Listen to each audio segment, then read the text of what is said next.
বাংলাদেশের জনগণ কতটা ক্রিকেট পাগল। আমি শুধু একটা ভিডিও করেছিলাম আমার বাংলাদেশের জার্সি লাগবে, বাংলাদেশ থেকে ইন্ডিয়া এসে আমাকে জার্সি কুরিয়ার করে দিয়েছে আমার অ্যাড্রেসে। বাংলাদেশের মানুষ এতটাই ক্রিকেট পাগল, তারা তারা হেরে যায় তবুও কিন্তু দলকে সাপোর্ট করা ছাড়ে না। বাংলাদেশের জনগণ বাংলাদেশকে সাপোর্ট করা ছাড়ে না। বাংলাদেশের মানুষ এতটাই ক্রিকেট পাগল মানুষ, যে ক্রিকেটার একদিন 50 করলো বা 5 উইকেট নিল বা 4 উইকেট নিল, ভালো খেললো, তার সুনাম করতে এতটুকু দ্বিধাবোধ করে না।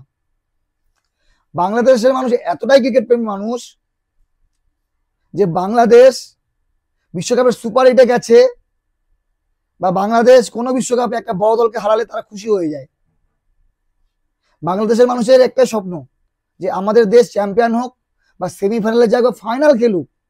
এত বছর হয়ে গেল বাংলাদেশ সেমিফাইনাল পর্যন্ত খেলতে পারলো না বিশ্বকাপে। ক্রিকেট প্রেমী একজন সিনিয়র প্লেয়ার, ভালো প্লেয়ার যদি অবসর নিয়ে নেওয়া হয় বা তাকে দল থেকে বের করে দেওয়া হয়, তারা রাস্তায় নেমে যায়।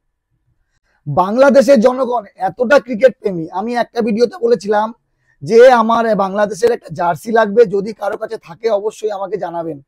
বাংলাদেশ থেকে এসে মিন্টু ভাই আমাকে 2টো জার্সি কুরিয়ার করেছে কলকাতায় এসে। আমি জার্সি পেয়েছি, খালি বলেছিলাম বাংলাদেশকে সাপোর্ট করব।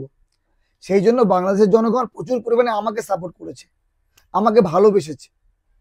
বাংলাদেশের মানুষ এতটা ক্রিকেট প্রেমী, বাংলাদেশের কোনো এক সিনিয়র প্লেয়ার যদি দলে জায়গা না পায় বা অবসর নিয়ে নেয়, তাহলে জনগণ রাস্তায় নেমে যায়।